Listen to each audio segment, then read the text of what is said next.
In early 20th century New York, power did not come from headlines or applause, but from quiet deals, controlled networks, and calculated decisions. While rival bosses fought over territory and street corners, one man studied routes, finances, and alliances. He organized gambling, bootlegging, unions, and protection into connected systems that crossed neighborhoods and cities. Meetings replaced shootouts, records replaced rumors, and loyalty became currency. From crowded tenements to private offices, his influence spread through contracts, payoffs, and silent agreements. Law enforcement watched, rivals plotted, and newspapers speculated, yet his structure kept expanding. This is the story of how crime was redesigned into a coordinated enterprise. The world of organized crime is often romanticized in film, television, and literature, but behind the allure of power, wealth, and respect lies a dark and violent reality. One man more than any other embodied the ruthlessness and strategic brilliance of the Mafia: Salvatore Lucky Luciano. His name is synonymous with the golden age of the American Mafia, and his story is a testament to how a street-savvy immigrant from New York transformed the criminal underworld into a well-oiled business empire. But what made Lucky Luciano so extraordinary? Was it his ambition? His fearlessness? Or perhaps his uncanny ability to understand the criminal game better than anyone else? Luciano wasn't simply a product of his time. He was the architect of a new era in organized crime, one that would become more sophisticated, more lucrative, and more dangerous than anything before it. This documentary will delve into how Lucky Luciano went from being a small-time thug to becoming the most powerful and influential figure in the history of organized crime in America. Born in the depths of New York's Lower East Side in 1897, Luciano's story begins in the shadow of poverty and immigrant struggles. His family, like so many others, had come to America seeking the American dream, a dream that was far out of reach for most. As a child, Luciano's environment was one of harsh survival, where crime was not just a way of life but often the only means of survival. The streets of New York were a breeding ground for thieves, pickpockets, and hustlers, and Luciano quickly learned the game.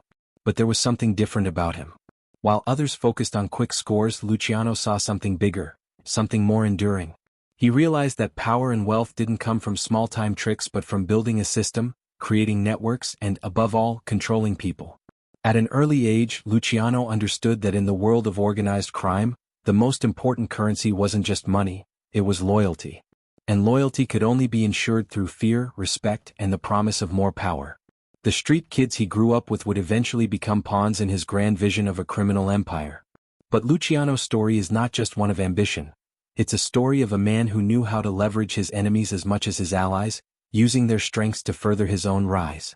In the beginning, however, his rise was far from guaranteed. The Mafia in New York was far from the monolithic structure we might think of today. At the time of Luciano's early days, the underworld was fractured into competing factions, with each boss ruling their own territory through violence, fear, and intimidation.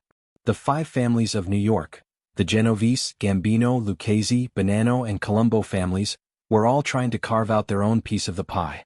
But Luciano didn't see the need for competition. Instead, he saw opportunity. The fragmentation of power in the Mafia was a weakness, one that needed to be fixed if they were ever going to truly dominate. Luciano's genius lay in his ability to see beyond the infighting and instead imagine a world where these factions worked together, where the chaos of the streets was replaced by the order of a corporate-like structure, where violence was carefully calculated and the risks were managed. In this early phase of Luciano's life, he formed crucial alliances with powerful men in the underworld, including figures like Meyer Lansky, Benjamin Bugsy Siegel, and Frank Costello. These men would become his key partners, helping him consolidate power and, in turn, benefiting from the unprecedented profits that came from working together. But alliances, especially in the Mafia, were fragile things. Luciano understood that. He knew that as quickly as they were made, alliances could be broken, and betrayal was always lurking in the shadows. What made Luciano different from his contemporaries wasn't just his willingness to make deals, it was his long-term vision. He understood that criminal enterprises had to be run like businesses. The violence, while necessary, was a tool to maintain control, not the end goal. His mastery of organized crime meant that he saw the value of diversification. Gambling, bootlegging, narcotics, unions, and labor racketeering, these weren't just ways to make money, they were ways to create systems of control. By branching out into different areas, Luciano was able to ensure that the Mafia had its hand in nearly every illegal business in the country, and even beyond its borders. But even with all his power, Luciano's empire wasn't invincible. He made powerful enemies, some of whom would go to great lengths to see him brought down. Rival mafia bosses, political figures, and law enforcement all had their sights on Luciano. But what made him so dangerous wasn't just his ruthlessness, it was his ability to outthink his enemies. Luciano was as much a mastermind in the boardroom as he was on the streets. His ability to strike deals with politicians, law enforcement, and other criminal organizations made him an untouchable figure for much of his reign. He understood that the law could be bent, if not broken, if you had the right people on your side. And it was this ability to navigate the complexities of both the criminal and political worlds that allowed him to build an empire that would survive even the harshest of times. However, even the most invincible empires have their cracks, and Luciano's was no different. The same intelligence and cold-blooded tactics that allowed him to rise to power would eventually contribute to his downfall. As Luciano's influence expanded, so did his enemies. The very alliances that had helped him become the most powerful figure in the underworld would begin to turn against him. The government, ever determined to crush organized crime, finally found a way to bring him to trial. His conviction, despite the lack of concrete evidence, was a testament to how far the authorities were willing to go to break his empire. Luciano's arrest and conviction marked the beginning of the end of his reign, but even in prison he was far from defeated. His ability to maintain control, even behind bars, was a testament to his organizational genius. Luciano's story didn't end with his conviction. In many ways, it became even more fascinating after his fall from grace. In exile, he attempted to rebuild his empire, though his later years were far more subdued than his violent, power-hungry youth.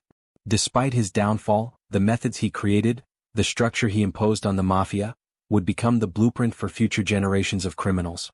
The true tragedy of Luciano's life is that, in his relentless pursuit of power and control, he lost the very humanity that had driven his rise. His legacy, however, is undeniable. He transformed organized crime from an unpredictable, chaotic world into a profitable, structured, and powerful business. The lasting influence of his methods can still be seen in modern criminal organizations around the world, and his name remains a symbol of the dangerous allure of power, a symbol of a man who reached the pinnacle of crime, only to see it all slip away in the end. Luciano's story, filled with ambition, betrayal, and eventual downfall, serves as a stark reminder that power, no matter how carefully crafted, is always fleeting. It's a cautionary tale of a man who, in his desire to control everything, ultimately lost control of his own destiny. And yet, in his wake, he left a legacy that would forever shape the world of organized crime, cementing his place as one of the most significant and influential figures in history. Before Luciano's rise to power, the world of organized crime in New York City was nothing like what we recognize today. It was a fragmented, chaotic underworld, where power was gained not through business savvy or strategic planning, but by brute force, violence, and sheer intimidation. The Mafia as it existed in the early 20th century was a patchwork of disparate factions, each run by its own boss, fighting for dominance and control over the city's criminal enterprises. Loyalty was often tested, allegiances shifted with the winds of power, and betrayals were a common currency. The system was inefficient, and while it was profitable, it lacked the centralized order that would later become Luciano's signature. At the turn of the century, the Mafia was primarily made up of Italian immigrants, who, like Luciano's own family, had come to America seeking a better life. But the reality of the American dream was far from their reach. The streets of New York, particularly in areas like the Lower East Side, were overcrowded and rife with poverty. Immigrants faced harsh discrimination, and many found themselves trapped in low-paying jobs with little hope of advancement. In such a climate, crime offered not only a way to survive but a way to wield power, to carve out a space for oneself in a society that was determined to keep them on the fringes. For many of the early Italian-American criminals, the Mafia was a lifeline. It was a way to establish community, to create a code that would protect them from the outside world. However, in these early days, the Mafia was less about organization and more about survival. Street gangs and crime syndicates were often loosely connected, and their leaders, or dons, ruled through fear, loyalty, and violence, but with little cohesion between them. While some groups managed to thrive in certain areas of New York, the competition was fierce. The ability to expand one's criminal influence was often hampered by infighting, vendettas, and rivalries. The lack of a unified leadership meant that the Mafia was constantly in flux, and while some families managed to build small empires, these were fragile, easily undermined by rival groups or law enforcement. Luciano was born into this world of chaos. His rise would not only be about navigating this dangerous and fragmented environment, it would be about reshaping it entirely. He would need to understand its weaknesses, its flaws, and use them to his advantage. The early Mafia was heavily involved in a number of illegal activities, the most prominent being bootlegging and gambling. Prohibition, which began in 1920, provided an explosive opportunity for criminal enterprises, as the demand for illegal alcohol skyrocketed. However, the distribution of liquor was far from organized. It was a free-for-all where rival factions often fought bloody battles for control over smuggling routes and distribution networks. There was no central authority that could ensure stability or cooperation between different Mafia factions. If anything, the competition made the environment even more dangerous. Shootouts were common, and business dealings often ended in betrayal or violence. Gambling, too, was a huge part of the underworld economy, but much like bootlegging, it was spread across different territories with little coordination. Betting rings, racetracks, and speakeasies were the backbone of the Mafia's financial structure, but they were also riddled with inefficiency and constant threats from rival gangs. The money was flowing, but so was the blood. It was a system where violence was a constant and where trust was earned and lost at the point of a gun. In such an environment, the idea of business was alien. The Mafia's operations were reactive, based on short-term gains rather than long-term strategy. If you were lucky, you could hold your territory long enough to profit. If you were unlucky, you could find yourself dead in an alleyway, betrayed by someone you had once considered a friend. Luciano, however, saw a way out of this disarray. His genius lay in his ability to recognize that what the Mafia needed wasn't just more territory or bigger profits. It needed order. It needed structure. Luciano understood that the underworld could be run more efficiently, like a legitimate business, and that the Mafia could only grow and thrive if it were organized, unified, and above all, disciplined.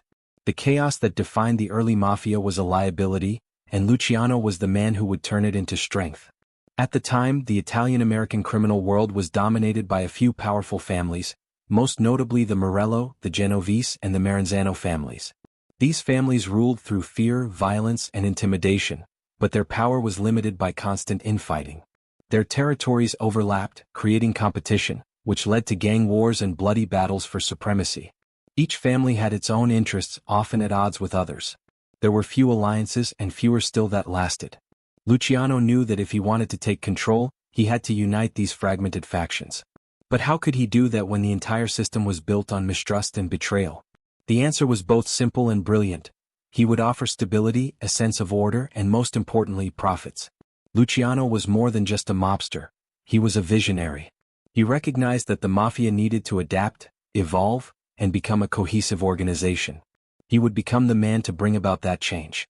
Luciano's early dealings in the Mafia involved running small-time rackets, mostly centered around prostitution, gambling, and extortion. But his rise was meteoric.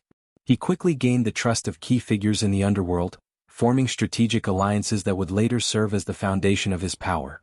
The key to his success was his ability to play the long game, something that was rare in the volatile world of organized crime. While other mobsters focused on immediate gains and the thrill of violence, Luciano focused on the bigger picture. He sought out those who were smart, capable, and trustworthy, and he worked with them to build something that could not only survive but dominate. One of the most significant turning points in Luciano's rise was his relationship with Meyer Lansky, a brilliant Jewish businessman with a keen understanding of finance. Lansky was one of the few men who understood that the Mafia needed to operate like a legitimate business, with careful planning, structure, and organization. Luciano saw in Lansky a kindred spirit, and the two men formed a powerful alliance that would ultimately reshape the entire Mafia landscape. Lansky helped Luciano with the financial aspects of his operations, while Luciano brought his strategic mind and ruthlessness to the table. Together, they began to forge a new path for the Mafia, one where business decisions were made in boardrooms rather than back alleys. Another key alliance that Luciano formed was with Frank Costello, a shrewd and calculating figure who would become one of the most important men in Luciano's empire. Costello's expertise lay in his ability to navigate the political and social structures of New York, and he quickly became one of Luciano's most trusted lieutenants. With Costello's help, Luciano began to build a network of allies in both the criminal world and beyond, including corrupt politicians and law enforcement officers who would be invaluable in his rise to power. In this new world of organized crime, power no longer came from sheer violence. Instead, it was about control of people, resources, and territory. Luciano's ability to forge alliances, keep rivals in check, and maintain an iron grip on his operations was what allowed him to succeed where others failed. The fractured mafia world that had existed before him was now slowly being unified under his leadership. But this wasn't just about power for power's sake. Luciano understood that control meant profit. And profit, in turn, meant power that would last far beyond the violence and chaos of the streets. Luciano's ability to create this new system, a system where crime became a structured, profit-driven enterprise, was his greatest achievement. It wasn't just the physical control over territory that made him so powerful. It was the way he transformed the mafia into a well-oiled machine. Where others had seen chaos, Luciano saw opportunity. Where others had seen a world ruled by violence, Luciano saw a world that could be ruled by business. Salvatore Lucky Luciano's early years were shaped by the brutal realities of poverty and survival in New York's Lower East Side. Born to poor Italian immigrants, he grew up in a world defined by struggle, a world where opportunity was scarce, and the only way to secure power was to fight for it. His family, like many others in that era, sought refuge in the promise of the American dream, but the harsh truth of immigrant life in the early 20th century meant that survival often came at a steep cost. The city was a smelting pot of poverty, racial tension, and crime, and Luciano's formative years were a reflection of this. From an early age, Luciano became deeply familiar with the criminal underworld. His neighborhood, teeming with immigrants from all over Europe, was a breeding ground for petty criminals, pickpockets, and gangsters. It was a place where youth had only a few choices: to work in menial jobs with little future, to remain invisible, or to get involved in the underground economy, where money could be made quickly, albeit with a constant risk of violence and betrayal. Luciano's path was, of course, the latter. By the time he was in his early teens, Luciano had already tasted the world of crime. He wasn't particularly big or intimidating, at least not compared to some of the seasoned criminals in his community, but he had something much more important: a sharp mind and an instinct for manipulation. He understood early on that in this world, brute force alone wouldn't get him far. Instead, it was about seeing opportunity where others didn't, about gaining power through connections, trust, and above all, control. Luciano was no fool. He understood that in the world of the mafia, power wasn't always something that was taken with violence. It could also be earned through cunning, intelligence, and most importantly, loyalty. The first taste of power came for Luciano when he joined a small-time gang known as the 5 Points Gang, a notorious group that had its origins in the gritty neighborhood of 5 Points, once the most dangerous part of Manhattan. The gang was known for petty theft, extortion, and street-level rackets, and it provided Luciano with the initial platform to prove his worth. It wasn't long before he gained a reputation for his ruthless nature, his ability to think ahead, and his willingness to break the rules. Luciano didn't just want to be part of the game. He wanted to control it. But it wasn't just about the criminal activities themselves. Luciano was no simple thug, he was a strategist. His early foray into organized crime was driven by something deeper than greed. He wasn't just looking for a fast buck or a fleeting moment of power. Luciano saw the bigger picture. The mafia was not just a group of individuals with common interests. It was an organization waiting to be built, a structure that could be molded into something far greater than anyone had ever imagined. Where the existing mafia bosses saw fragmented, chaotic power struggles, Luciano saw potential for unification and order. One of the most pivotal moments in Luciano's early rise came through his association with another key figure in New York's underworld, Meyer Lansky. Lansky, a Jewish immigrant with a keen understanding of finance and operations, shared Luciano's vision of turning the mafia into a well-run business. It was an unconventional thought at the time, as most mafia bosses operated in a more reactionary and disorganized fashion. Lansky, however, saw the potential for turning crime into an industry, and Luciano, with his street smarts and ambition, was the perfect partner to make this vision a reality. Together, Luciano and Lansky began to lay the groundwork for what would eventually become the most powerful and influential criminal organization in the United States. But it wasn't just about making money, it was about creating a system, a network of power that could control not only the streets but the very fabric of society itself. They understood that in order to make the mafia a dominant force, it had to be much more than a loose coalition of gangs. It had to be something far more structured, with clear lines of authority and well-defined rules of engagement. They weren't just aiming to control a neighborhood or even a city. They wanted to control entire industries from gambling and bootlegging to labor unions and smuggling. This partnership would be crucial for Luciano's ascent to power, but it wasn't without its risks. The mafia was still a chaotic world, and Luciano's ambitions made him a target. As he began to solidify his position within the underworld, he quickly made enemies. Many of the old-school mafia bosses, who had ruled through fear and tradition, saw Luciano as a threat to their power. They were comfortable with the disorganization and the violence that defined their control, but Luciano's vision of order, efficiency, and long-term gains was a challenge to everything they had built. Luciano, however, wasn't afraid of conflict. He understood that in the world of the mafia, there was no room for weakness or indecision. He also understood the value of loyalty, which to Luciano was everything. He knew that to rise to the top, he would need the support of his peers, but he also knew that loyalty wasn't something that could be demanded through fear alone. It had to be earned, and Luciano, through his actions, showed his men that he could provide them with something that no one else could: stability, organization, and most importantly, money. One of the most significant steps in Luciano's rise came in the form of his strategic manipulation of the fragmented factions of the mafia. At the time, there were numerous competing families vying for dominance in the criminal world, each one focused on their own slice of power. There was little cooperation between them, and as a result, they were constantly fighting over territory, money, and influence. Luciano, however, realized that if the mafia were ever going to truly dominate, it needed to be united. He didn't just want to control a single family or a single territory, he wanted to control the entire criminal landscape. And to do that, he needed to convince the various factions to work together. This vision would come to fruition with the creation of what would later be known as the Commission, a governing body that brought together the heads of the 5 major mafia families in New York City. The Commission was a revolutionary concept. It established a system of checks and balances within the mafia, ensuring that no single boss could dominate the others. It was a move that would forever change the way organized crime operated, and it was a brilliant stroke of political maneuvering. Luciano's ability to unite rival families, to convince them that working together would benefit everyone, demonstrated his exceptional understanding of power dynamics. But this move was not without its dangers. By attempting to unite the factions of the mafia, Luciano had created a new power structure, one that would inevitably lead to new conflicts, new betrayals, and new challenges. But in Luciano's eyes, these risks were worth it. He understood that chaos would eventually work to his advantage, as long as he could control the chaos and channel it into a profitable system. His ability to manipulate these rivalries, to play both sides of the political spectrum, and to bring order to an otherwise disorganized world was a testament to Luciano's genius. He wasn't just a gangster, he was a visionary. In a world that thrived on violence, he was creating a system of organization that would allow him to rule with an even hand, balancing power, loyalty, and profit in a way that no one had ever done before. But Luciano's early life and rise weren't just about strategy and alliances, they were also about survival. The world he entered was one of constant danger, where death could come at any moment, either from a rival or from law enforcement. Luciano's ability to navigate this world, to emerge from the chaos not just unscathed but stronger, would be the foundation upon which his criminal empire was built.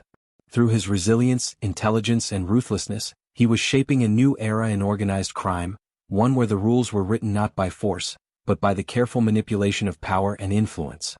This was just the beginning of his journey. As Luciano's influence began to expand, so did his vision for what the mafia could become.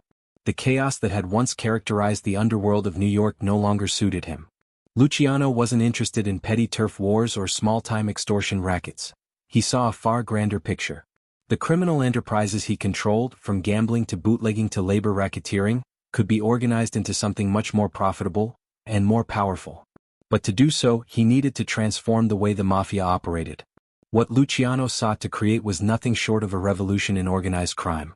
No longer would the mafia be a collection of disjointed families, each vying for control of their own little empires. The future of crime in Luciano's eyes would be one of coordination, efficiency, and centralized control. For the first time, the mafia would become a business, one that could rival any legitimate corporation in terms of organization and profitability. One of the first steps in Luciano's strategy was to consolidate power among the key players in the underworld. While he still needed the loyalty of his original allies like Meyer Lansky and Frank Costello, it was essential that he build a broader network of power to stabilize his empire. Luciano's genius lay in his ability to surround himself with the right people, individuals who were not just ruthless but also capable of thinking strategically. He had a deep understanding of human nature. He knew how to read people, how to exploit their ambitions, and how to control their actions without directly confronting them. Central to Luciano's vision was the idea of cooperation. even among the rival families of New York. As a younger man, he had seen firsthand the inefficiencies and dangers of infighting within the Mafia. His own rise to power had been marked by the slow and steady process of neutralizing rivals, making allies and slowly bending the underworld's various factions to his will. Now he sought to create an overarching structure that would eliminate the bickering, the power struggles, and the violent wars over territory. It wasn't about controlling more ground, it was about creating a profitable and systematic structure that could control every aspect of criminal enterprise, from bootlegging and narcotics to labor unions and political corruption. Luciano's innovation wasn't just in the strategic alliances he formed but also in the way he redefined Mafia operations. Instead of relying on brute force and intimidation, Luciano turned the Mafia into a sophisticated and organized system, much like a corporation. He understood that business was about more than just control, it was about structure, planning, and delegation. The Mafia needed to operate like a business to succeed, and under Luciano's leadership, it did. One of the first things Luciano did was restructure the distribution of power within the Mafia. Under his system there would be no more lone wolf bosses. The Mafia would operate as a collective, with the heads of each family representing different factions in the organization. These heads would meet regularly to discuss business, share information, and resolve conflicts. This meeting of the minds became known as the Commission, and it was one of Luciano's most important contributions to the Mafia. The Commission was a revolutionary concept in the criminal world. Before Luciano, each Mafia boss had ruled independently, with no regard for the larger picture. In Luciano's world, each family would maintain control over their own territory, but there would be an overarching governing body to ensure that no one family grew too powerful or too ambitious. The commission was designed to balance the interests of the 5 major families of New York, the Genovese, Gambino, Lucchese, Bonanno, and Colombo families, and to ensure that disputes between families were resolved in a more organized and controlled manner.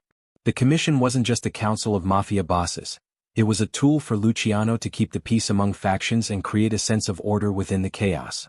But the power of the commission extended beyond just the families of New York. Luciano's vision was global.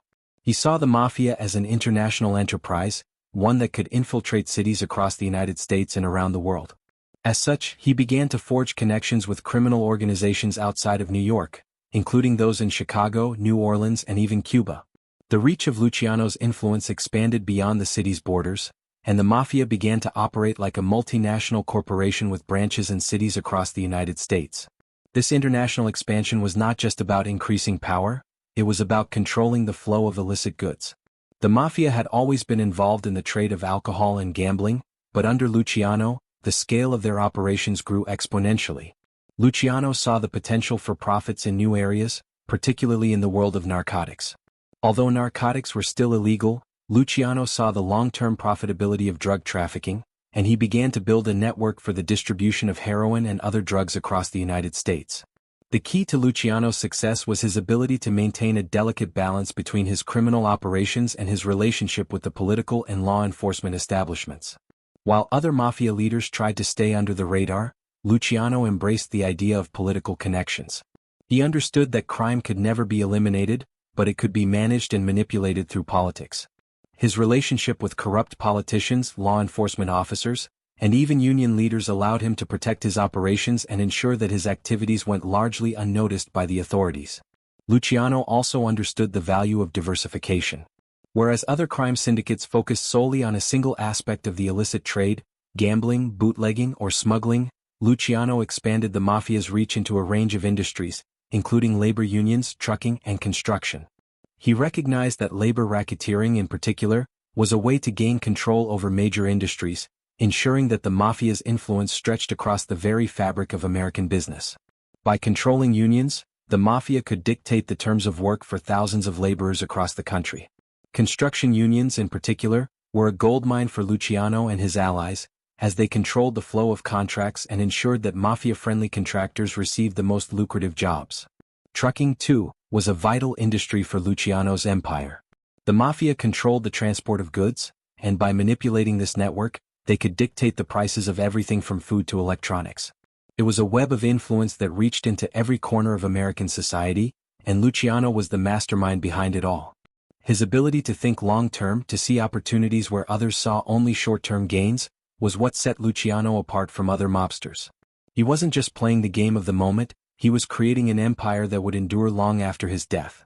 In this sense, Luciano was ahead of his time. His understanding of organized crime as a business, rather than just a violent means of making money, would shape the future of the Mafia for decades to come. Luciano's reign was characterized by a level of control and organization that was unheard of in the underworld.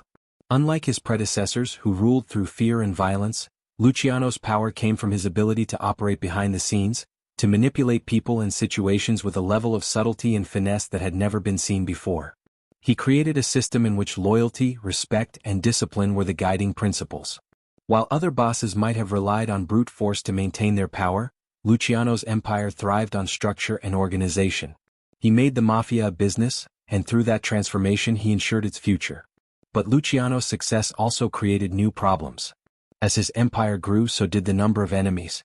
Rival families, both in New York and across the country, began to see him as a threat to their own power. But Luciano's brilliance lay in his ability to manage these threats, to neutralize potential rivals without losing control of his empire. The rivalries, betrayals, and shifting alliances that were so common in the Mafia world became part of the game, and Luciano, always 5 steps ahead, played it better than anyone else.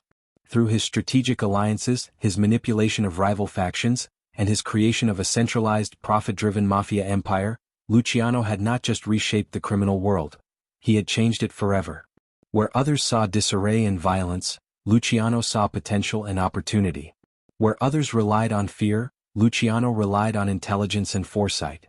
And in doing so, he built an empire that would survive long after he was gone, one that would set the standard for organized crime for generations to come. In the world that Luciano sought to create, loyalty was everything. It was the cornerstone upon which he built his empire, and it became the thread that wove together the complex web of his criminal operations. But loyalty in the Mafia wasn't just about blind allegiance to a single individual. It was about a deeper psychological contract, a set of rules and expectations that govern not only actions but also the very essence of behavior within the Mafia. The Mafia, particularly under Luciano's reign, wasn't just an organization built on power and money, it was a culture, a way of life that demanded complete devotion. And this devotion was codified through a powerful, unbreakable bond, the Code of Omerta. Omerta, the Mafia's infamous code of silence, was a concept that went beyond mere secrecy. It was the foundational pillar that held the organization together. To break Omerta was to betray the very essence of the Mafia itself. It wasn't simply a rule, it was a law of survival. In the violent, treacherous world of organized crime, the ability to trust was scarce, and the price of disloyalty was death. This was a world where even the smallest slip-up, a word spoken to the wrong person, a glance shared with an outsider, could lead to catastrophic consequences.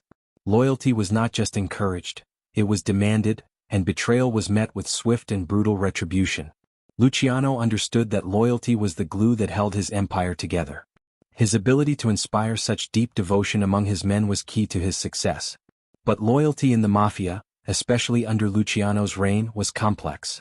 It wasn't simply about following orders or adhering to a set of rules. It was about creating a psychological system that made loyalty a necessity. Luciano knew that the underworld was built on relationships, not just power, and that the Mafia's power would be determined by how well its members were bonded together by mutual interests and fear.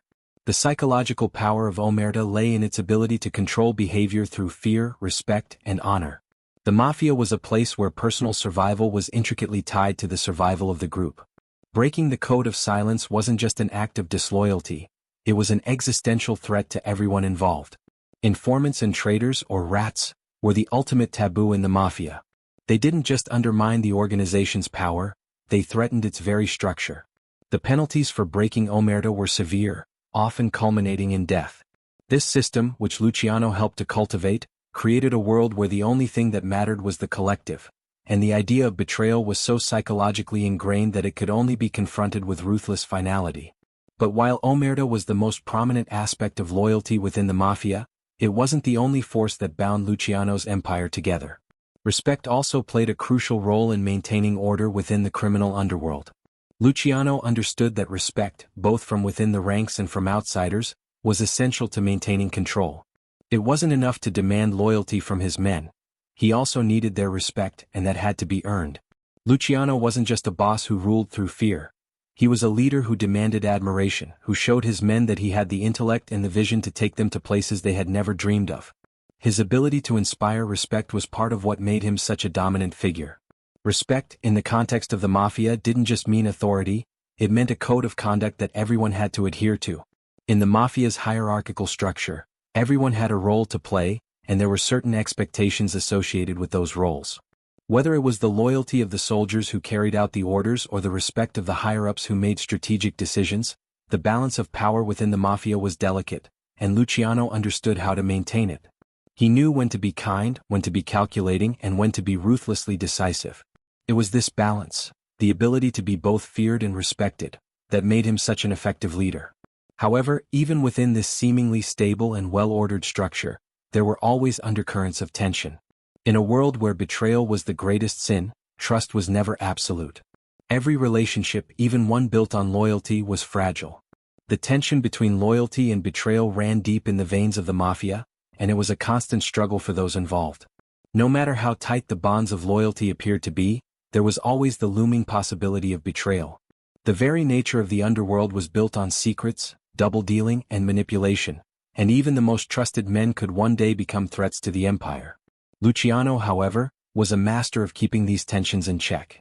He was aware of the subtle dynamics within his organization, the rivalries, the grudges, and the hidden agendas, and he understood how to manage them. His ability to spot potential threats before they could materialize was one of his key strengths. Luciano didn't just maintain order. He constantly monitored his men, ensuring that no one became too powerful or too ambitious to threaten his leadership. He knew how to keep the peace among his allies, even when it meant playing one rival off against another, using their ambition and greed to serve his own purposes. Yet, loyalty and respect alone weren't enough to keep the Mafia intact. There was also the practical, everyday reality of Mafia life. The code of omerta and the demand for loyalty existed in a world of constant danger and shifting power dynamics. Luciano's ability to manage this volatile environment was part of what made him so effective. He didn't just rely on brute force.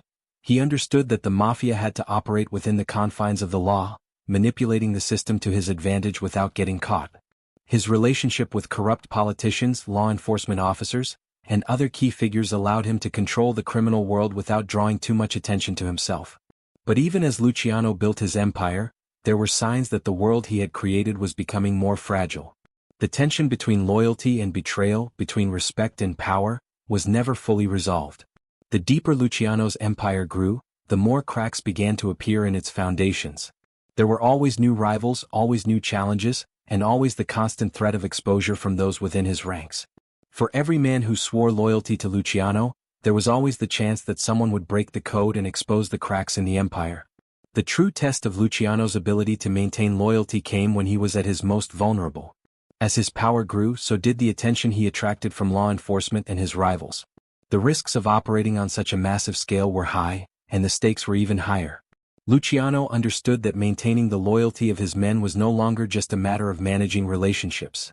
It was a matter of survival. When he was finally arrested and put on trial, the loyalty of those around him would be tested like never before.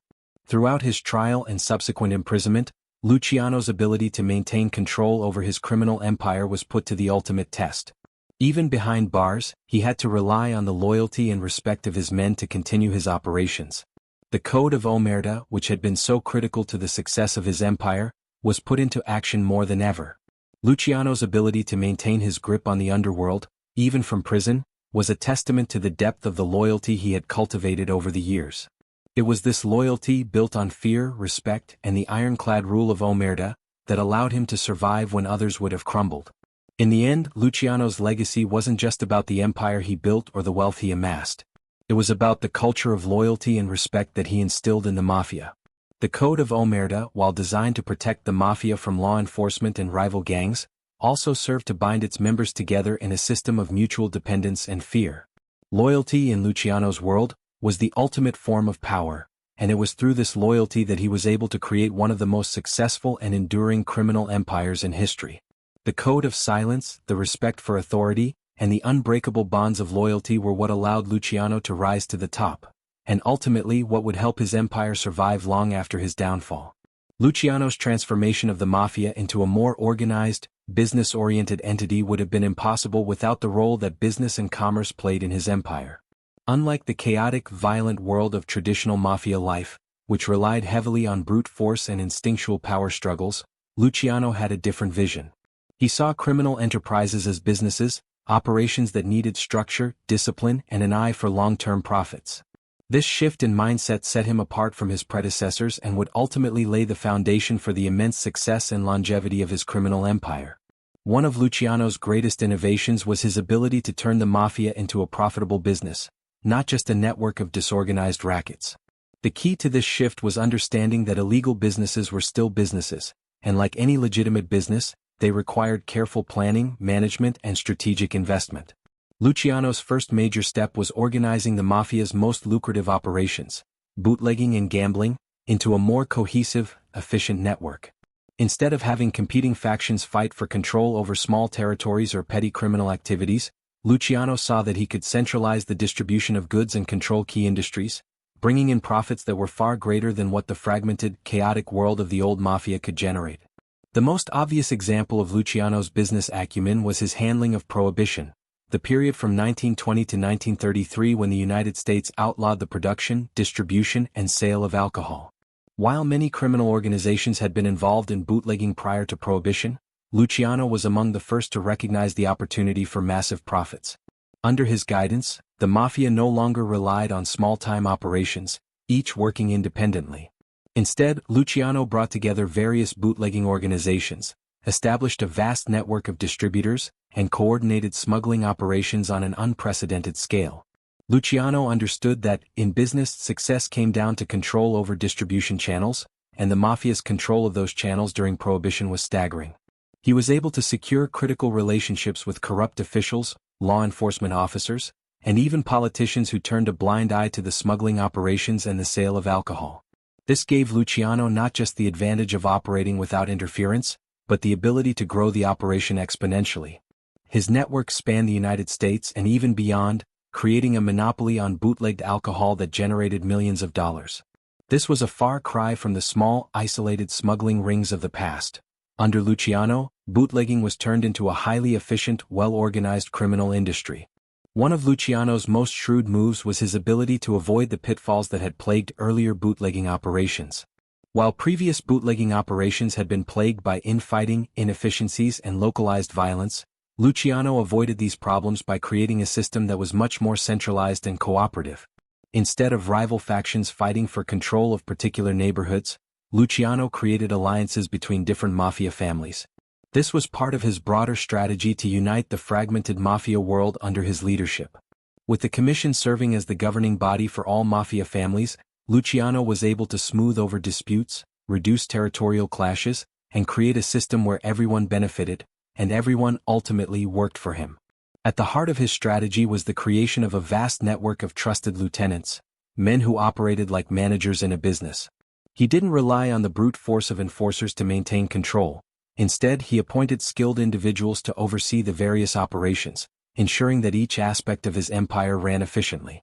This not only allowed the Mafia to thrive during Prohibition, but it also set the stage for Luciano's continued dominance in the years that followed.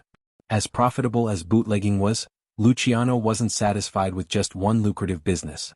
He understood that diversification was key to long-term success. While Prohibition had created an economic boom for the Mafia, Luciano was quick to see the next opportunity: gambling. Just as he had done with alcohol, Luciano saw the potential for massive profits in a business that was illegal but immensely popular. Gambling had long been a part of the Mafia's operations, but Luciano saw a way to formalize it, creating a highly organized system of casinos, racetracks, and illegal gambling establishments. Again, Luciano's business genius shone through. He didn't just create more opportunities for gambling. He created a network that spanned the nation. He ensured that gambling wasn't just about making money off the backs of desperate bettors. It was about controlling the flow of money. He set up gambling operations that included everything from fixed horse races to rigged card games to illegal lotteries. But Luciano was always several steps ahead of any competition. He built an efficient infrastructure to control the entire gambling ecosystem, ensuring that the money flowed back to him and his network. As with bootlegging, Luciano's ultimate goal was to create a profitable, self-sustaining criminal business that wasn't just based on brute strength or violence but on organization, loyalty, and strategic partnerships. Another key aspect of Luciano's success was his ability to use legitimate businesses as fronts for his illegal operations. He understood that in order to avoid detection and to launder money, the Mafia needed to invest in businesses that appeared legitimate but were, in fact, fronts for illegal activities. By doing this, Luciano expanded his influence into new industries, ensuring that his reach went far beyond the traditional criminal world. These front businesses provided cover for his illegal operations, from smuggling to gambling, and allowed Luciano to conceal his wealth while maintaining a veneer of respectability. His ventures into legitimate businesses weren't just about hiding illegal activities, they were also about controlling entire sectors of the economy. One of the most notable examples of this was Luciano's involvement in the labor unions. Luciano realized early on that labor unions were a perfect way to gain control over entire industries. Unions, especially in cities like New York, controlled the workers who were involved in everything from construction to transportation to manufacturing. By controlling the unions, Luciano was able to control the workers and, in turn, the industries. He used the unions as a way to manipulate the flow of money, ensuring that contracts went to Mafia-friendly businesses, that Mafia workers were given preferential treatment, and that the profits from construction, trucking, and other industries were funneled into his empire. Luciano's ability to blend legal and illegal operations into a seamless whole made him one of the most powerful men in the United States. He operated on a level of sophistication that far outstripped any of his predecessors. Whereas the old-school Mafia bosses were more interested in turf wars, petty rackets, and the thrill of violence, Luciano was building something much more substantial. An empire that could operate in plain sight while still maintaining its control over illegal activities. He built a network that spanned across industries and cities, a far-reaching web that allowed him to collect wealth from every corner of the criminal economy. Even in the face of law enforcement pressure, Luciano's system held up. He maintained relationships with key figures in the political and legal spheres, using his connections to avoid being caught. His alliances with corrupt politicians, judges, and police officers allowed him to continue his operations with relative impunity, ensuring that the law turned a blind eye to his actions. His ability to stay one step ahead of the law was critical to his success, as it allowed him to operate without the constant fear of arrest or prosecution that had plagued other mobsters. Luciano's transformation of the Mafia into a profitable, business-like operation wasn't just about making money, it was about creating an empire that could withstand time. By centralizing operations, diversifying into various industries, and using legitimate businesses as fronts, Luciano ensured that his criminal empire would continue to thrive long after Prohibition ended. It was a model that would serve as a blueprint for future generations of Mafia leaders, and it was one of the key reasons why Luciano's influence endured even after his downfall. What he had created wasn't just a criminal organization, it was a lasting, self-sustaining criminal business that transcended time, eventually becoming one of the most powerful criminal syndicates in history. Luciano's dominance in the underworld, however, was never without its challenges. Though he had crafted a seamless, efficient criminal enterprise, there were constant threats to his power from within and outside the Mafia. For all of Luciano's skill in consolidating power and building a business empire, the very nature of organized crime made him a prime target for rival factions, law enforcement, and even betrayal from within his ranks. The balance of power was delicate, and every success he achieved was met with increasing resistance. The world Luciano had carefully constructed was one built on fragile alliances, deep-seated grudges, and the ever-present specter of treachery. One of the most significant threats to Luciano's power came from his own ranks.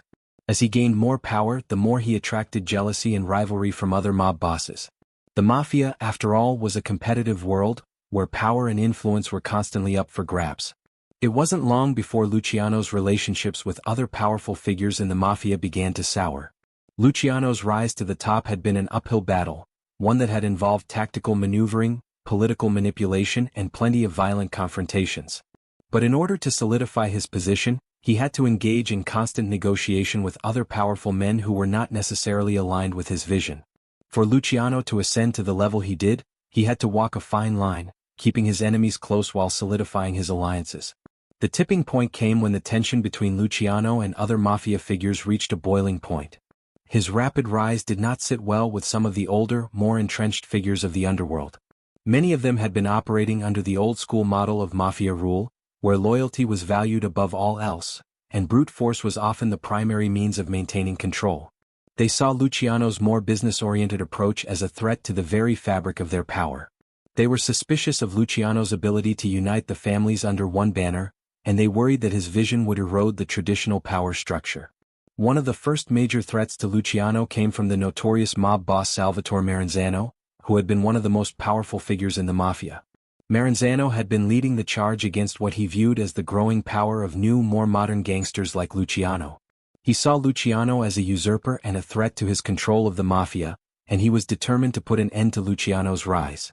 Maranzano had no intention of sharing power with Luciano, especially not after Luciano had helped to establish the Commission, a governing body that represented all the major Mafia families. What followed was a brutal war for control of the Mafia. Known as the Castellamarese War, it was a bloody and violent conflict that resulted in a number of deaths and betrayals. Maranzano, in an attempt to maintain control, sought to eliminate Luciano. The war between the factions was intense, as Maranzano's forces and Luciano's grew increasingly divided. Luciano, however, was no stranger to manipulation and strategy. His ability to stay calm under pressure and read people made him the better strategist. Rather than face Maranzano head-on in open combat, Luciano turned the tables. With the help of his closest allies, particularly Vito Genovese, Luciano devised a plan to eliminate Maranzano. He understood that Maranzano's days were numbered and that the only way to consolidate his power was to remove him from the picture. In 1931, Luciano orchestrated Maranzano's assassination, ensuring that his rival was permanently out of the picture. The killing was part of a calculated move to strengthen Luciano's position and to further weaken the old guard of Mafia bosses who were resistant to his vision. With Maranzano's death, Luciano's position as the uncontested boss of New York was solidified. But his victory was not without its costs. The murder of Maranzano sent a message throughout the Mafia world. Power could no longer be claimed by violence alone. It had to be earned, manipulated, and maintained through careful strategy. But this victory came with lingering tensions and new challenges. Even after Maranzano's death, many old-school Mafia figures were not fully on board with Luciano's more modern, organized vision for the Mafia. The power vacuum left by Maranzano's death threatened to destabilize the delicate balance Luciano had worked so hard to build. In the wake of this assassination, Luciano's ability to manage his relationships within the underworld was put to the test. While many of the Mafia's older leaders were either eliminated or forced to fall in line, Luciano still faced opposition from powerful figures who refused to give up their territorial claims. This growing resistance put Luciano in a precarious position, as he had to walk a tightrope between managing power struggles, maintaining loyalty, and keeping his enemies at bay. This period of instability would ultimately push Luciano into a phase of deeper, more intense conflicts. Yet, as brilliant as Luciano was in managing his own empire, he was not impervious to the threat posed by law enforcement. While the Mafia had long enjoyed a certain level of immunity due to its ties to politicians, corrupt police officers, and union leaders, this arrangement was not guaranteed to last. As the scale of Luciano's criminal empire grew, so too did the scrutiny from law enforcement. The power that Luciano had carefully nurtured, operating just outside the reach of the law, was now at risk. One of the biggest threats came from Thomas Dewey, a prosecutor who was determined to bring Luciano to justice.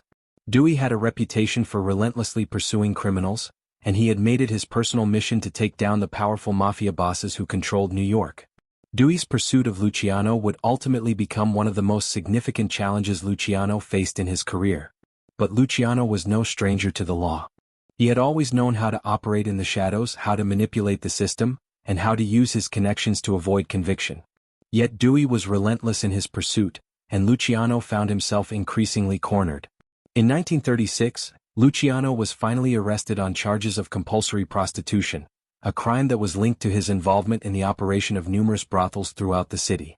Despite his wealth and the extensive network of corrupt officials who were on his payroll, Luciano could not escape the law this time.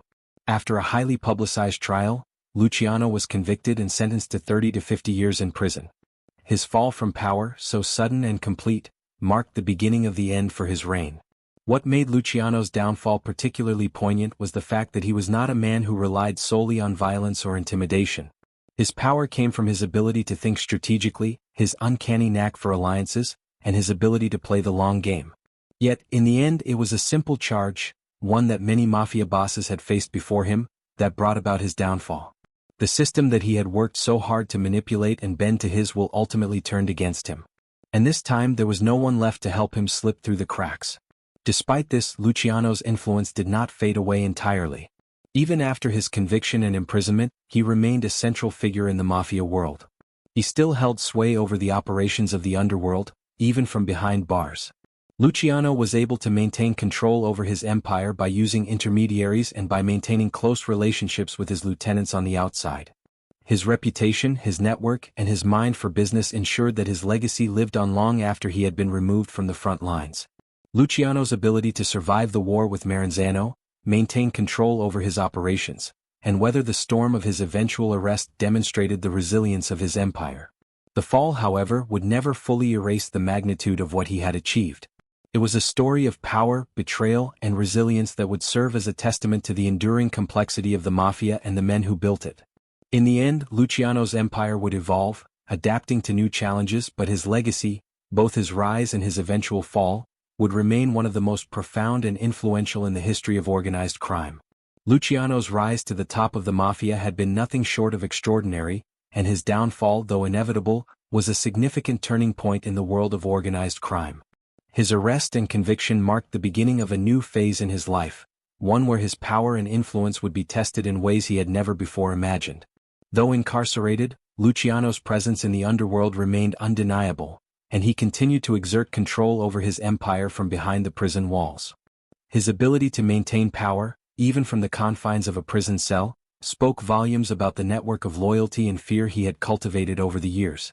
The shift from being a powerful, untouchable criminal mastermind to a prisoner in the hands of the state was jarring. But for Luciano, it wasn't the end. It was a new kind of game. While many lesser criminals would have been crushed by the weight of such a fall, Luciano adapted. His mind, his business acumen, and his strategic genius were still intact, and they would play a central role in his continued influence within the Mafia. The very system that had once been his instrument of power, the Mafia's complex network of loyalty and organization, would now become his shield. Behind bars, Luciano maintained a surprising level of control over his criminal empire. From his cell, he was still able to direct the activities of his associates, thanks to the vast network of loyal operatives he had set up during his reign. His empire, though momentarily fractured by his imprisonment, had been built on a foundation of interconnectedness, and it was this web of relationships that allowed him to remain a dominant force, even from behind bars. His strategic thinking, his carefully constructed alliances, and his understanding of the Mafia's inner workings allowed him to continue exerting influence over operations from afar. Luciano's network didn't simply operate out of respect for his authority, it operated out of necessity. His lieutenants, many of whom had been promoted under his rule, had grown accustomed to his leadership style and the businesslike approach he had taken to the Mafia's operations. To disobey Luciano was not just a betrayal of loyalty, it was a betrayal of the very system that had made them wealthy and powerful. Luciano had created a new order, one that was not easily undone, and his men knew that maintaining their loyalty to him, even in prison, was essential to preserving their own positions of power. Despite the fact that he was imprisoned, Luciano's influence stretched far beyond the walls of his cell. His control over the Mafia's operations, especially in New York, continued to hold steady. One of the key factors in this continued control was his ability to keep in touch with his associates. Though his communication was limited and highly secretive, Luciano made use of intermediaries to pass along instructions, to oversee the distribution of profits, and to maintain a degree of oversight over his territory. His reputation, carefully cultivated over the years, ensured that his orders were followed, even from a distance. In addition to his strategic use of intermediaries, Luciano's connections in the outside world were still strong. While his enemies and rivals had been eager to see his downfall, many of the people he had done business with, politicians, union leaders, and corrupt law enforcement officials, still had a vested interest in keeping him out of the spotlight. Though his arrest had damaged his public image, those who had benefited from his operations saw no reason to sever ties with him. In fact, many of them continued to provide him with information, resources, and opportunities to maintain his influence. Luciano's ability to survive in prison was also due to his understanding of how the system worked, both inside and outside of the prison walls. He had built a criminal empire by operating within the margins of society, manipulating the rules of law and order to his advantage. Now, in prison, he found himself once again on the fringes, operating within a system that was both hostile and familiar. But Luciano was no stranger to adversity. He understood how to play the game, and he had an uncanny ability to work the system to his advantage. In prison he quickly made connections with fellow inmates, both from the criminal underworld and from other sectors of society. He formed relationships with guards and officials, subtly reminding them of the power he still wielded. Luciano's ability to manipulate those around him, even in prison, was a testament to his formidable intellect and his deep understanding of power dynamics. Yet, despite the fact that he maintained a certain level of control over his operations, Luciano's imprisonment was not without its complications. The pressure on his empire intensified as law enforcement and rival factions began to exploit the opportunity to weaken his grip. For some, Luciano's imprisonment signaled the end of an era. They saw an opening for their own rise to power, and they began to move in on territories that had once been firmly under his control. New power struggles emerged as rival factions jockeyed for position in the vacuum left by Luciano's absence. These struggles were often violent and chaotic, but Luciano's ability to stay connected to the pulse of the underworld allowed him to keep a tight hold on his operations, even when things were slipping out of his control. One of the most significant developments during this period was the shifting balance of power within the Mafia itself. Luciano's power had always been defined by his ability to unite the various factions and families under a single cohesive structure.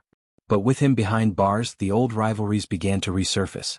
The commission which Luciano had helped to establish remained in place, but the absence of a central figure like him created uncertainty. Some families, emboldened by Luciano's removal from the scene, began to assert themselves more aggressively. New alliances formed and old ones fractured. The result was a period of instability in the Mafia, as different factions tried to assert their dominance in a rapidly changing landscape. As the years went by, Luciano's influence began to wane. His position as the head of the Mafia was increasingly threatened by the rise of new power players who were less inclined to follow his vision of a structured, business-like criminal empire. The Mafia's old guard was being replaced by a new generation of mobsters, many of whom were more inclined to operate outside the bounds of Luciano's organizational structure. These new leaders were willing to embrace more chaotic, violent methods in their pursuit of power, and they didn't necessarily view Luciano's careful planning and strategic alliances as the way forward. The world of organized crime was changing, and Luciano's careful orchestration of its operations was becoming less relevant. However, Luciano's fall from power did not mean the end of his influence. His legacy lived on in the way the Mafia continued to operate, even as it evolved and adapted to new circumstances. Luciano had created a blueprint for organized crime that would be followed for generations to come. His understanding of the importance of loyalty, respect, and organization continued to shape the operations of criminal syndicates long after his imprisonment. Even as new leaders emerged, they often sought to model their operations after the structure that Luciano had built. The final chapter of Luciano's life came in 1946, when he was granted parole after serving just 10 years of his sentence. His release was part of a deal brokered with the U.S. government in exchange for Luciano's assistance with various operations during World War II. He had been involved in helping the American government by providing information and contacts within the criminal underworld that could be useful in securing the war effort. The government, eager to secure Luciano's cooperation, decided to release him from prison and deport him to Italy.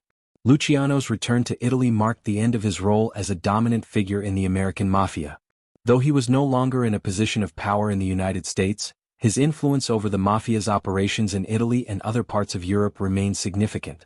In his later years, Luciano lived out his days in relative obscurity, far from the bustling streets of New York and the criminal empire he had built. Yet, even in his exile, he remained a figure of myth and legend, his name synonymous with the rise of organized crime in America.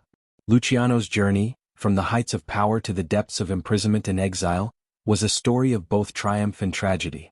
His ability to rise above his circumstances, to adapt to new realities, and to maintain his influence in the face of adversity, made him one of the most complex and enduring figures in the history of organized crime. His story, full of ambition, betrayal, power, and survival, continues to captivate and intrigue, serving as a testament to the enduring influence of the Mafia and the men who built it. Even in his final years, Luciano's shadow loomed large over the underworld, a symbol of the complex and often contradictory nature of power, loyalty, and criminal empire building.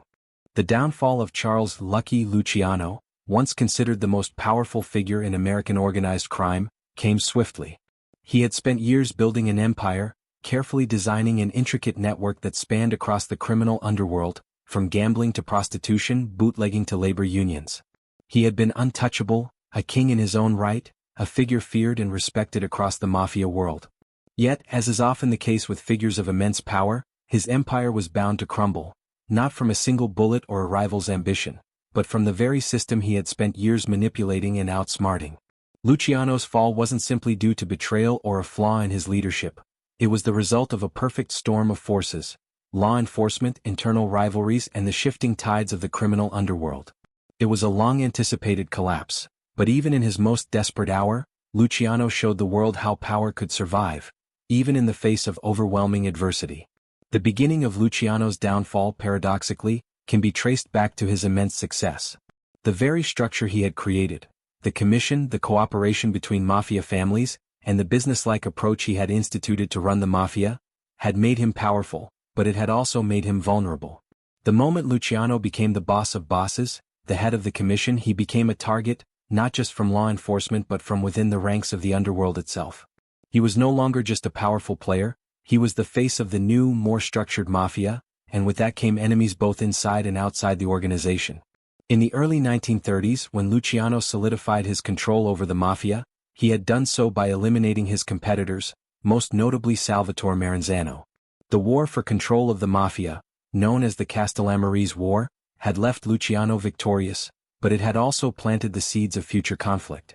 Maranzano's death, orchestrated by Luciano himself, had not only eliminated a major rival but had also set a precedent for how power was to be seized in the mafia world. It was a brutal message to anyone who would dare challenge Luciano's authority. But Luciano's rise had also alienated some of the old guard, and as time passed, his growing influence and changing approach to the mafia began to create fractures within the organization. While Luciano had built a reputation as a visionary, a leader who could unite the fragmented mafia families into a more cohesive and profitable network, not everyone was in favor of his reforms. Luciano's more businesslike approach to organized crime, his focus on running the mafia as an enterprise, and his willingness to make alliances with politicians, law enforcement, and even the government during times of war created tension with old-school mobsters who were more comfortable with traditional methods. These men valued the mafia's original code of conduct, based on loyalty, secrecy, and violence, and many saw Luciano's calculated and more methodical approach as a betrayal of those principles. They resented the fact that Luciano had created an organization where power was divided, where everything was controlled with cold, businesslike precision, and where profits were often more important than loyalty or tradition. This growing resentment and rivalry were exacerbated by the increasing success of Luciano's operations. The mafia under Luciano's reign was thriving in ways it never had before. Prohibition had been a massive financial boon, but even with its end, Luciano had diversified his empire, securing control over gambling, labor unions, and other profitable illegal ventures. As his wealth and influence expanded, so too did the tension among his underlings. Some began to see him not as a leader but as a threat to their own ambitions. The further Luciano distanced himself from the raw violence and chaos of the old mafia, the more enemies he created within his own ranks. The more powerful he became, the more the cracks began to show in the alliances he had forged. But it was not just internal strife that led to Luciano's downfall, it was also the intensifying efforts of law enforcement. Luciano had always been aware of the threat that the legal system posed to his operations, but his ability to manipulate and bribe public officials had kept him one step ahead of the law for years.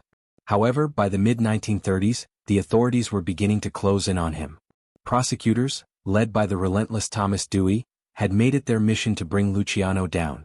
Dewey, who had already made a name for himself by taking down organized crime figures in New York, had set his sights on Luciano as his ultimate target. His campaign against Luciano was personal, a crusade to destroy the man who had come to symbolize the mafia's dominance in the city. Dewey's investigation was thorough, and it was not based solely on the standard tactics used to take down mobsters.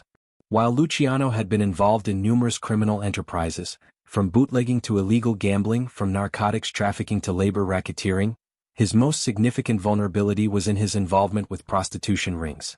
Luciano had long been able to evade conviction on the charges of murder, smuggling, and bribery, but prostitution, particularly the operation of brothels, was something that could not be easily hidden. The police knew that the heart of Luciano's empire lay not in his glamorous operations but in the darkest corners of his criminal business. And it was this business, the system of forced prostitution that Luciano controlled, that ultimately led to his downfall. In 1936, after years of investigation, Dewey was finally able to secure enough evidence to arrest Luciano on charges of operating a high-level prostitution ring. The trial that followed was a media spectacle, and for the first time, Luciano found himself in a position where his power and influence were no longer enough to shield him from the law. The trial, a public affair that exposed Luciano's criminal empire to the world, was the beginning of the end. Luciano was convicted, and in 1936 he was sentenced to 30 to 50 years in prison for his involvement in the prostitution racket. The trial and conviction were the result of a larger shift in the public perception of organized crime. As the Mafia grew in power and influence, it began to attract the attention of not only law enforcement but also the general public. The Mafia's infiltration of legitimate businesses, its influence over politics, and its ability to operate under the radar had made it a target for reformers and law enforcement officials who were eager to clean up the streets of New York. Luciano, who had spent years manipulating the system, was now on the receiving end of the same system he had once outsmarted. Luciano's conviction and subsequent imprisonment were a huge blow to the Mafia. His fall sent shockwaves throughout the criminal world, and it forced the Mafia to confront a new reality. The power structure that Luciano had created was not invincible. The men who had once sworn loyalty to him now found themselves in a world without their charismatic and calculating leader. His absence left a vacuum in the Mafia, one that would be filled by a new generation of mobsters who had different ideas about how the underworld should be run. But even as Luciano was locked away, his legacy continued to shape the Mafia. His empire, while fractured, still held together, and his network of lieutenants continued to operate in his name. Even behind bars, Luciano remained a central figure in the Mafia world. His ability to control operations from prison was a testament to the depth of his influence. Luciano had created a system that could survive without him, but his fall nonetheless marked a shift in the dynamics of organized crime in America. The end of Luciano's reign did not come immediately, nor did it come quietly. His empire continued to operate, albeit with cracks beginning to show.